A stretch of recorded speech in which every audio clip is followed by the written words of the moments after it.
Okay, I'm back. It's been a while. Yes, guys, welcome back to another video. Welcome to the George Benson Football Channel. It's been 6 days since I last posted a video. Some people thought that I disappeared off the face of the earth. Some people thought I took a trip to space to avoid talking about Chelsea's. We got mind-blowingly blown off the park, really, didn't we, against Bayern Munich? Bayern Munich 4, Chelsea 1. This is 6 things that we learn, a series I do after every single match, be it a pre-season friendly, a heavy defeat, a big win. We talk about Chelsea's performance. We've got red boxes, yellow boxes, and green boxes, and you can see what I've gone with on the screen here today. So, before we get into that, I wanted to let you guys know a little bit about what I've been doing, why I took a break, and it's quite exciting because there are some things that you guys don't really get to see on the YouTube channel because we literally here talking about Chelsea, talking about football virtually every single day. I can't really say every day until I've at least got back into a rhythm of uploading a new video every day, but most of the time, that's what we're doing, and my friends here in Bali, a lot of them are very successful people. A lot of them are very ambitious people. And during Corona, tourism in Bali has kind of gone downhill massively. That's what fuels this island. And basically, my friends decided to host an event at one of my favourite, if not my favourite venue on this island for my birthday and my friend William's birthday. And it's a hip-hop event that is now going to be rolling every single Wednesday here in Bali. So I'm putting some of the footage that we shot on the screen right now for you guys to see. It was a crazy, crazy night.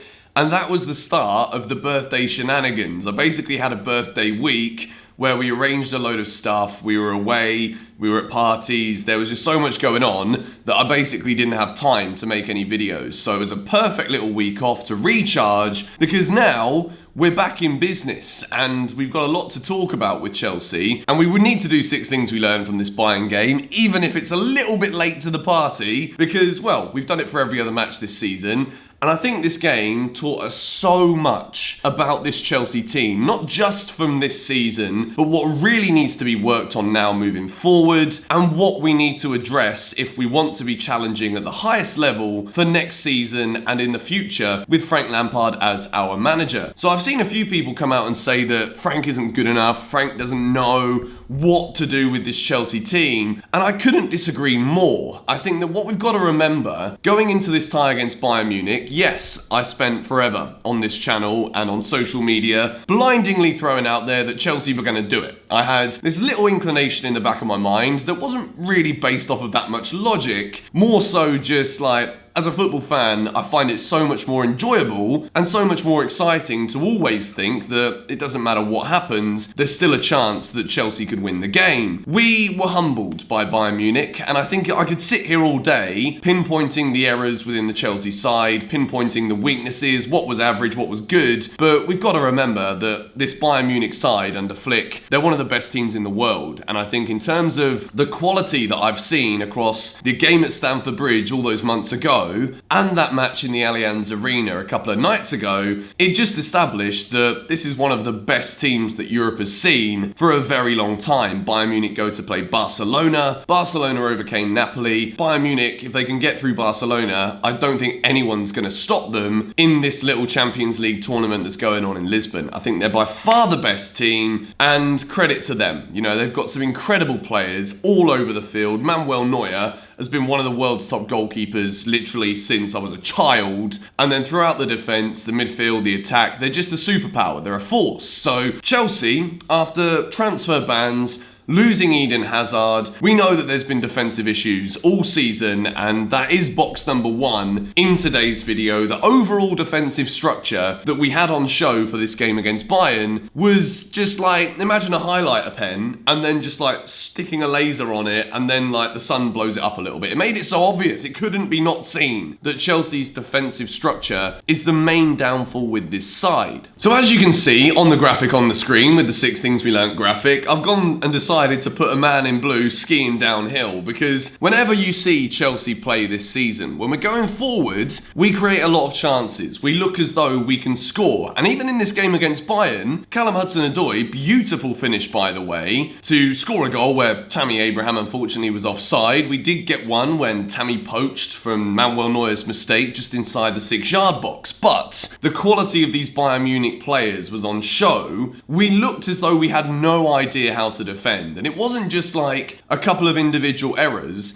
It was the entire defensive structure of this team. Now, the way that I see this changing moving forward, it all has to go down to what's being taught at Cobham. You know, I'm not going to sit here and completely blame Frank Lampard and his staff for this, but Frank Lampard was an attacking midfielder. Throughout his career, he was known for scoring goals, getting assists. He wasn't necessarily known for having his incredible defensive work rate. So when we look at Frank Lampard as a player and how it's transitioned into what he now has become as a manager with both Derby County and Chelsea Football Club, we can see that there is a lot of similarities and parallels between what Frank was really good at in his playing days and what he's now really good at in his managerial days. So what we need to do is Frank needs to address this by, I think, employing some better defensive coaches at the club. Some people that can come in, just completely revamp what has been done this season in terms of maybe just the playing personnel as well. We'll get into that a little later. But in terms of the way that Chelsea's set up, the way that we operate, over the years, we've been used to having some incredible defensive tactical coaches. Jose Mourinho in the first spell, and even so in the second spell, but mainly in that first spell. Ricardo Carvalho at the back with John Terry, those crunching tackles. You've got Ivanovic, Bosingwa, Ashley Cole. When we compare the playing personnel that we've currently got, yes,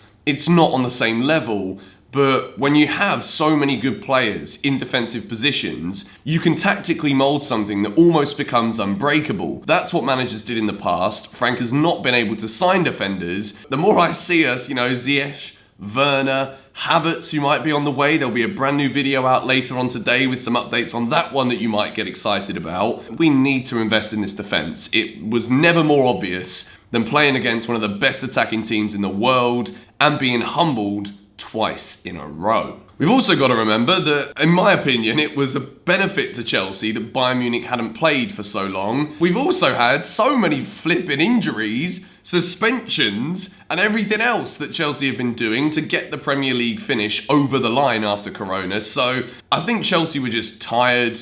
We had literally hardly anyone to choose from, considering injuries. We were out with some of the best players. We were out of the pitch. So at the end of the day, 4-1, it could have been 9. So let's just count our blessings for a moment. Moving into box number 2, it's a yellow box because it wasn't his best ever performance in a Chelsea shirt, but N'Golo Kante was given the captain's role at Chelsea for this game against Bayern. And there's a few things I want to address with this, and the reason it's a yellow is because the way I envisage what Frank Lampard did by giving N'Golo Kante the captaincy was showing Kante that he is still the key player in this Chelsea team. We know on his day when he isn't riddled with injuries and he's not trying to shake off knocks that have been hampering his performances for the entire season, N'Golo Kante is a world-class footballer. Now, it wasn't the most incredible game from N'Golo Kante. Bayern blew us off the park in all respects. But what this shows from Super Frank is that moving forward next season, he sees N'Golo Kante as a massive part of this Chelsea team, despite all of the investments and reinforcements that we're going to bring in to improve it moving forward. So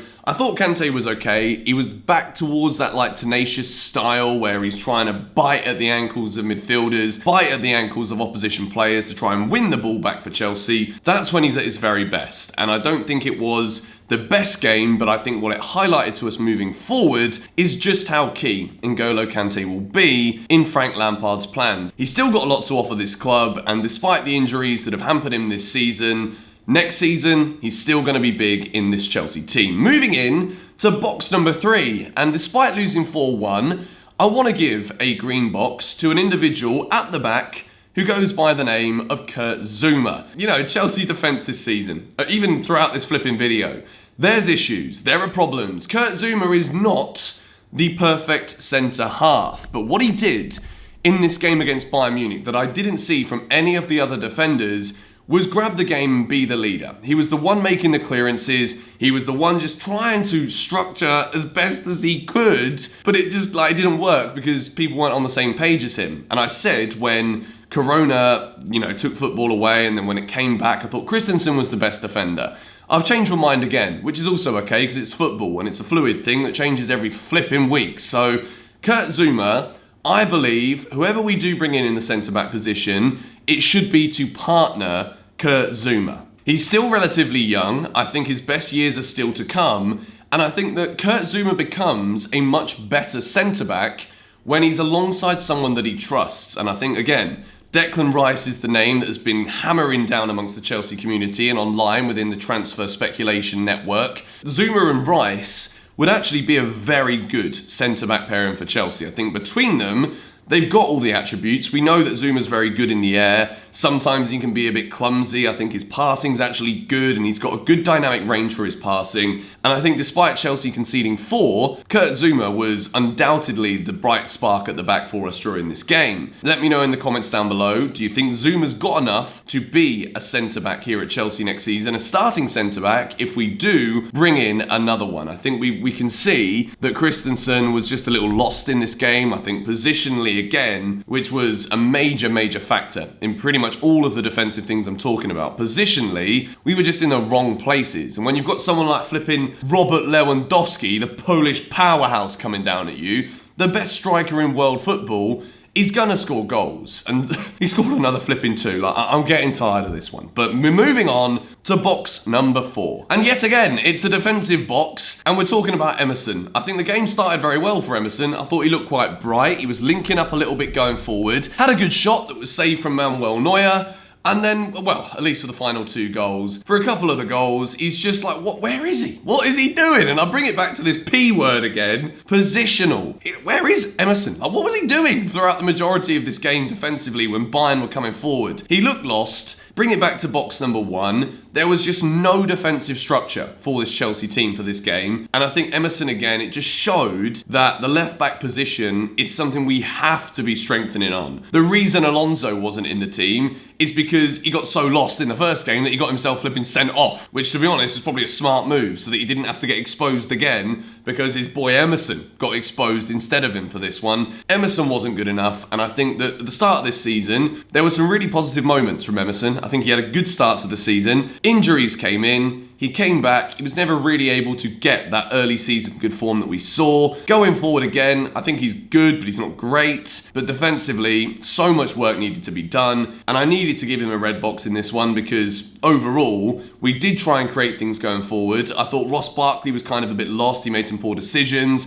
Mason Mount was trying to make some runs into the flanks, but he didn't really get anywhere because the final ball wasn't good enough. Tammy Abraham, yes, he scored a goal. I'm not giving him a box because he actually frustrated me with his performance in terms of what he was doing positionally. It's the P word again. But he did score from a Manuel Neuer mistake. I move into box number 5, and I'm actually going to change the colour of the box now because I want to talk about Rhys James. And again, you know what I'm going to say defensively, but if you knew what I was going to say in every video, you wouldn't turn up, and I kind of need you guys to watch this. It's my job. So, Rhys James going forward. Very good again. Had a couple of shots, and I thought he did look as though, again, what we've seen all season from him. I feel like I'm repeating myself a bit, but Rhys James going forward, he's a powerhouse. He's very useful. His final pass is good. His crossing's very good. But defensively, Tony Cascarino basically said on TalkSport, Rhys James cannot defend. And I've got to agree with Mr. Tony for that one because, well, defending is definitely his weakness. And I think it's been a very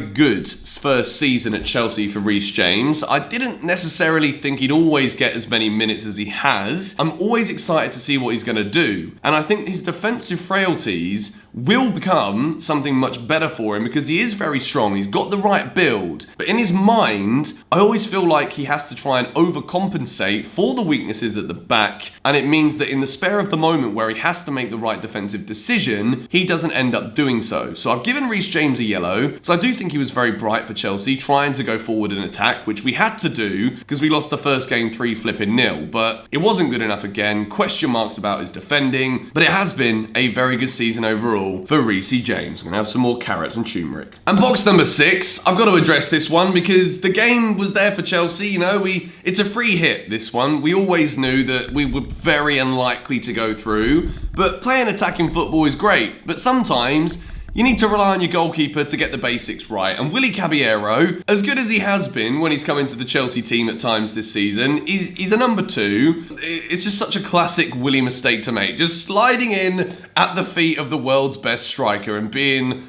a little bit late to the party. So Willy Caballero gives away a penalty early on, and within the first 8 minutes of the game, Chelsea know that it's pretty much done. And I had to give Willy a red box because even though it was so highly unlikely, Chelsea did create opportunities in this game. And I think conceding that goal so early from Willy Caballero's mistake to give away the penalty, although he did get very close to saving the penalty, I may add, which was a great pen from Robert Lewandowski, it pretty much just set us up for failure throughout the entire game. And I've given him a red, and I've put Kepa in the box with him as well, because like when you spend 72 million on a goalkeeper, you expect him to be there turning up for these big games where you can't afford to concede goals. And clearly, Frank Lampard doesn't trust him. He's completely out of confidence. And overall, to end this video, it's just another position that Chelsea have to invest in now this summer. If Kepa Arrizabalaga is Chelsea's number 1 come the start of next season in a month's time, I think it's a month tomorrow, then I think that we could be talking about all of these defensive issues that have just come up time and time again in today's video. Time and time again this season, we could be doing it again for another season, and it could be the reason why Chelsea don't challenge for titles and honours next season. Yes, we were beaten. Bayern Munich 4, Chelsea 1. It's the end of the first season of GBFC content. I want to say a massive thank you to each and every one of you that has turned up either for 1 video, 2 videos, every video. You guys' support has been absolutely incredible. We've been doing this now for 1 season. We're nearly at 150,000 subscribers, which is absolutely phenomenal. I'd love to ask you to subscribe. This is kind of like the closing of book number 1, and later on today there will be a brand new Chelsea transfer news video where we can hopefully stop looking at the negatives of what was a poor defensive display and we can focus on talking about moving forward as Frank Lampard looks to build a Chelsea team that can challenge on all fronts next season. I believe that we can, and if you guys want to be in the right place to build that hype, to get the news, to get the info, subscribe to GBFC. Follow me on Twitter. I post on there pretty much every day. Link to that below. And as I said at the beginning of the video, if you want to follow me on Instagram, I post a load of stuff on there that you can see what I'm up to when I'm not in front of this camera. Big news. We've got some very cool things that are going to be put above my bed. I've ordered some cool stuff for the season 2 of the GBFC channel. It's coming later this week, so stay tuned for that one. I love you guys. Like the video if you enjoyed it. I'll see you all later. Bye-bye.